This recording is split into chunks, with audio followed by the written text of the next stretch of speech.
கேட்கவிருப்பது ஜூனியர் விகடனில் வெளியாகும் பா. திருமாவேலனின் பெரியோர்களே தாய்மார்களே தொடரின் பகுதி 72. பெரியோர்களே தாய்மார்களே. தமிழகம் இரத்தத்தில் தோய்ந்த ஆண்டு 1965.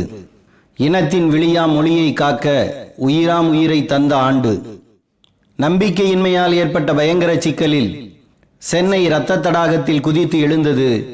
பெரியவர்களின் கூற்றுப்படி 1942 ஆகஸ்ட் புரட்சியை விட இது கடுமையாக இருந்தது. வெள்ளையனே வெளியேறு இயக்கம் நகரத்தில் மட்டும் இருந்தது.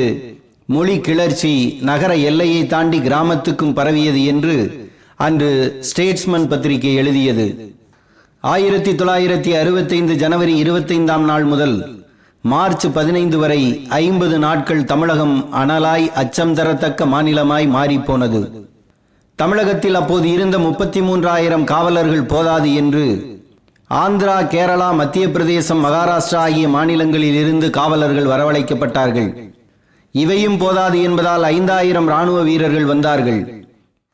தமிழக பள்ளி கல்லூரி மாணவர்களை அடக்க இராணுவம் முதலாக தமிழகத்துக்குள் வந்தது. தமிழ்நாட்டில் 40 இடங்களில் துப்பாக்கிச் சூடு நடத்தப்பட்டது. 70 இடங்களில் கண்ணீர் புகை வீசப்பட்டது. 400க்கும் மேற்பட்டவர்கள் இறந்தார்கள். 2000க்கும் மேற்பட்டோர் காயமடைந்தார்கள். கைது செய்யப்பட்டு சிறை வைக்கப்பட்ட 5,000 பேரில் 2,000 பேர் 16 வயதுக்கு உட்பட்ட மாணவர்கள். 25 அஞ்சல் நிலையங்கள் தாக்கப்பட்டன. 5 அஞ்சல் நிலையங்களுக்கு தீ வைக்கப்பட்டது. 8 பேருந்துகளுக்கு தீ வைக்கப்பட்டன. 25 புகைவண்டி நிலையங்கள் தாக்கப்பட்டன. 10 புகைவண்டி பெட்டிகளுக்கு தீ வைக்கப்பட்டது. 5 அரசு அலுவலகங்களும் ஒரு தொலைபேசி நிலையமும் கொளுத்தப்பட்டது. 5 காவல் நிலையங்கள், ஒரு பஞ்சாலை, ஒரு திரையரங்கம் தீ வைக்கப்பட்டது. பிப்ரவரி மாதம் 10ஆம் தேதி முதல் மார்ச் 2ஆம் தேதி வரை தமிழகத்தில் அரசு பேருந்துகள் ஓடவில்லை. ஒரு வார காலத்துக்கு சென்னையில் எந்த பேருந்தும் ஓடவில்லை. மின்சார ரயில் நிறுத்தப்பட்டது. ஒரு வார காலத்துக்கு தமிழகத்தில் அனைத்து ரயில்களும் நிறுத்தப்பட்டன. கீழப்பழுவூர் சின்னசாமி, சென்னை சிவலிங்கம், விருகம்பாக்கம் அரங்கநாதன், ஆசிரியர் வீரப்பன், மாயவரம் சாரங்கபாணி, கீரனூர் முத்து, சத்தியமங்கலம் முத்து ஆகியோர் மொழிகாக்க தீக்குளித்தும் நஞ்சு அருந்தியும் உயிர் மாய்த்தார்கள். 2 சப் இன்ஸ்பெக்டர்கள், 2 காவலர்கள் கொலை செய்யப்பட்டார்கள். 200க்கும் மேற்பட்ட காவலர்கள் காயமடைந்தார்கள். மதுராந்தகம் இன்ஸ்பெக்டர் புத்திரசிகாமணி தனது துப்பாக்கியை வைத்து தபால் நிலையத்தில் இருந்த இந்தி எழுத்தை பார்த்து சுட்டு தள்ளினார். சென்னை மாநில கல்லூரி, சட்டக்கல்லூரி, பச்சையப்பன் கல்லூரி, லயோலா கல்லூரி, மதுரையில் தியாகராயர் கல்லூரி, தியாகராயர் பொறியியல் கல்லூரி, திருச்சியில் நேஷனல் கல்லூரி, ஜமால் முகமது கல்லூரி, சீதாலட்சுமி ராமசாமி கல்லூரி, கோவை நிர்மலா கல்லூரி, அவினாசிலிங்கம் குடும்பயியல் கல்லூரி, நெல்லையில் சென்ட் ஜேவியர்ஸ், சென்ட் ஜான்ஸ் மாத்தித்தா இந்து கல்லூரி, சிதம்பரம் அண்ணாமலை பல்கலைக்கழகம், காரைக்குடி அழகப்பா பல்கலைக்கழகம், நாகர்கோயில் இந்து கல்லூரி, தஞ்சை கரந்தை புலவர் கல்லூரி, பேரூர் தமிழ் கல்லூரி, ராஜபாளையம் ராமசாமி ராஜா தொழில்நுட்ப கல்லூரி, விருதுநகர் செந்தில்குமார நாடார் கல்லூரி, திண்டுக்கல் சிடிஎன் கல்லூரி என தமிழ்நாட்டு மாணவ சமுதாயம் அனைத்தும் தமிழுக்காக களத்தில் நின்றது. கல்லூரி மாணவர்கள் மட்டுமல்ல, பள்ளி மாணவர்களும் புற்றீசல் போல புறப்பட்டார்கள். பிப்ரவரி 13ஆம் நாள் மட்டும் தமிழகத்தில் 1028 பள்ளி சிறுவர்கள் கைது செய்யப்பட்டார்கள். உலக பத்திரிகையாளர் அனைவரும் தமிழ்நாட்டை நோக்கி வர ஆரம்பித்தார்கள். அன்று தமிழ்நாட்டின் முதலமைச்சராக இருந்த பக்தவச்சலம் இதனை வெறும் சட்டம் ஒழுங்கு பிரச்சனையாக மட்டும் பார்த்தார். அன்று முக்கிய கட்சியாக வளர்ந்து கொண்டிருந்த திராவிட முன்னேற்ற கழகத்தின் தூண்டுதலால் மாணவர்கள் போராடுகிறார்கள் என்று நினைத்தார். இந்த போராட்டத்தை காங்கிரஸ் தொண்டர்கள் பார்த்துக் கொள்வார்கள் என்று அறிவித்தார். மாணவர்கள் மிகச் சாதாரணமாக நடத்திய முதல்கட்ட ஊர்வலங்களின் மீது காங்கிரஸ்காரர்கள் சிலர் செருப்பு வீசியதும் கல் கொண்டு தாக்கியதும் எரியும் நெருப்புக்கு எண்ணெய் வார்ப்பதாக மாறும் என்பதை பழுத்த அனுபவஸ்தரான பக்தவச்சலத்தால் உணர முடியவில்லை.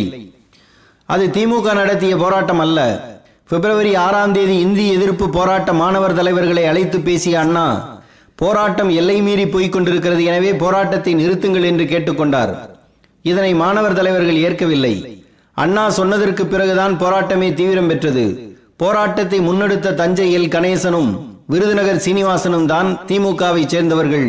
மீர்சா ராமன் போன்றவர்கள் காங்கிரஸ்காரர்கள். போராட்ட தலைவரான ரவிச்சந்திரன் கட்சி சார்பற்றவர். தவத்திரு குன்றக்குடி அடிகளார் ஊர்வலம் சென்றதால் கைது செய்யப்பட்டார். போராட்டத்தை தூண்டியதாக முத்தமிழ் காவலர் கியாபே விஸ்வநாதன் கைது செய்யப்பட்டார். மாணவர்களின் போராட்டத்துக்கு பின்னணியில் இருந்ததாக மதுரை தியாகராயர் கல்லூரி பேராசிரியர் இலக்குவனார் கைது செய்யப்பட்டார். நெல்லை மாத்தித்தா இந்து கல்லூரி துணை முதல்வர் கே அருணாச்சல கவுண்டர் கைது செய்யப்பட்டார். ஏராளமான தமிழாசிரியர்கள் கைது செய்யப்பட்டார்கள்.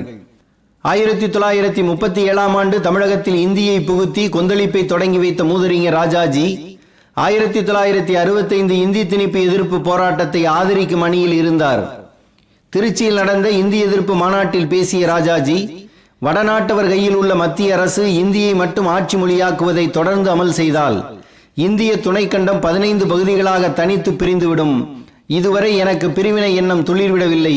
ஆனால் அண்மை காலத்தில் அரசு நடவடிக்கைகளால் அப்படி ஒரு பிரிவினை உணர்வு என் உள்ளத்தில் தோன்றி வளர்ந்து வருகிறது என்று பேசினார். இந்தி திணிப்பு என்பது புத்திசாலித்தனமற்றதும் அநியாயமானதும் பாரபட்சம் உள்ளதும் அடக்குமுறையை கொண்டதுமான ஒரு நடவடிக்கை என்று தீர்மானம் நிறைவேற்றப்பட்ட மாநாட்டில் தமிழகத்தின் மிக முக்கிய தொழிலதிபரான கருமுத்தி தியாகராஜ செட்டியாரும் புகழ்பெற்ற அறிவியல் மேதை ஜி.டி. நாயுடுவும் கலந்து கொண்டனர். காங்கிரஸ் எம்எல்ஏவாக இருந்த பொள்ளாச்சி மகாலிங்கம் உண்ணாவிரதம் இருந்தார். மத்திய அமைச்சர்களாக இருந்த சி. சுப்பிரமணியம், ஓவி அழகேசன் ஆகியோர் தங்கள் பதவியை விட்டு விலகினார்கள். தமிழக நிலைமையை பார்த்து உண்ணாவிரதம் உட்கார்ந்த வினோபா, ஆங்கிலம் வேண்டுவோர் மீது இந்தி திணிக்கப்படவும் கூடாது, இந்தி விரும்புவோர் மீது ஆங்கிலம் திணிக்கப்படவும் கூடாது என்று கோரிக்கை வைத்தார். ஆனால் பக்தவச்சலம் இது திமுகவின் தூண்டுதல் என்று மட்டுமே பார்த்து கலைஞர் கருணாநிதியை கைது செய்து பாளையங்கோட்டை சிறையில் வைத்தார். திமுகவின் தூண்டுதலால் மாணவர்கள் காலித்தனம் செய்வதாக தந்தை பெரியார் குற்றம் சாட்டினார். இது இந்தி எதிர்ப்பு அல்ல, காங்கிரஸ் எதிர்ப்பு என்று அவர் விளக்கமளித்தார். திமுக மீதான கோபம் பெரியாரை இப்படி பேச வைத்தது. திமுகவையும் ராஜாஜியின் சுதந்திரா கட்சியையும் தடை செய்ய சொன்னார் பெரியார். ராஜாஜி கேட்டுக்கொண்ட பிறகும் அண்ணா வேண்டுகோள் விடுத்த பிறகும் போராட்டம் நிறுத்தப்படவில்லை என்பதை தந்தை பெரியாரும் பெரியவர் பக்தவச்சலமும் உணரவில்லை. ஏனென்றால் தமிழ்நாட்டு மாணவர்கள் தங்கள் தலைவிதியை தீர்மானிக்கும் போராட்டமாக இதை நினைத்தார்கள். இந்திய அரசியலமைப்பு சட்டத்தின் 17வது பகுதியில் 343 முதல் 351 வரையிலான விதிகள் ஆட்சி மொழி பற்றி பேசுகிறது. இதன்படி மத்திய அரசின் ஆட்சி மொழியாக தேவநாகரி லிபியை கொண்ட இந்தி இருக்கும். இந்தியை முழுமையாக கொண்டு வருவதற்கு முன்னதாக 15 ஆண்டு காலத்துக்கு ஆங்கிலத்தை நிர்வாக நடவடிக்கைகளுக்கு பயன்படுத்த வேண்டும் என்கின்றது அரசியலமைப்பு சட்டம். 15 ஆண்டுகள் என்றால் 1965 வரை என்று பொருள். இந்தி ஆட்சி மொழி என்பதால் அதனை வளர்த்தெடுக்க பல்வேறு முயற்சிகளை மத்திய அரசு செய்தது. அப்போதெல்லாம் கடும் எதிர்ப்பை தமிழகம் தெரிவித்தது. இந்தி பேசாத மாநில மக்கள் விரும்பும் வரை ஆங்கிலமே நீடிக்கும் என்று பிரதமர் நேரு கூறினார். எவ்வளவு காலத்திற்கு மக்கள் விரும்புகிறார்களோ அதுவரையில் ஆங்கிலம் இருக்க வேண்டும். அதற்கான முடிவு கூறும் உரிமையை இந்தி பேசும் மக்களிடம் விடமாட்டேன், இந்தி பேசாத மக்கள் தான் முடிவெடுக்க வேண்டும் என்று நாடாளுமன்றத்தில் பிரதமர் நேரு கூறினார். நேருவின் மறைவுக்கு பிறகு பிரதமரான லால் பகதூர் சாஸ்திரி காலத்தில் இந்த உறுதிமொழி மீறப்பட்டது. இந்தியும் ஆங்கிலமும் ஆட்சி மொழி என்று சொல்லாமல் இந்தி ஆட்சி மொழி, ஆங்கிலமும் அத்தோடு இருக்கலாம் என்று ஆட்சி மொழி குழு கூறியது. இதன்படி 1965 ஜனவரி 25 முதல் இந்தி ஆட்சி மொழி ஆகும் என்று தெரிவிக்கப்பட்டு விட்டது. தமிழ் 2ஆம் நிலைக்கு தள்ளப்படும் என்பதல்ல மாணவர்களின் பயம். இந்தி படிக்காதவர்கள் 2ஆம் நிலைக்கு தள்ளப்படுவார்கள் என்று தமிழ்நாட்டு மாணவர்கள் பயந்தார்கள். அதனால்தான் இதனை தங்கள் வாழ்க்கை பிரச்சனையாக, எதிர்கால பிரச்சனையாக மாணவர்கள் பார்த்தார்கள். ஆக்ஸ்போர்ட் எழுத்தாளர்களில் ஒருவரான மைக்கேல் பிரீச்சர் எழுதினார், 1965 இந்திய மக்கள் தொகையில் 8 விழுக்காடு அளவே உள்ள தமிழர்கள் அனைத்திந்திய வேலை வாய்ப்புகளில் 18 விழுக்காடு இடங்களை பெற்றிருந்தனர். இதற்கும் மேலாக மிக உயர்ந்த பதவிகளையும் வகித்து வந்தனர்.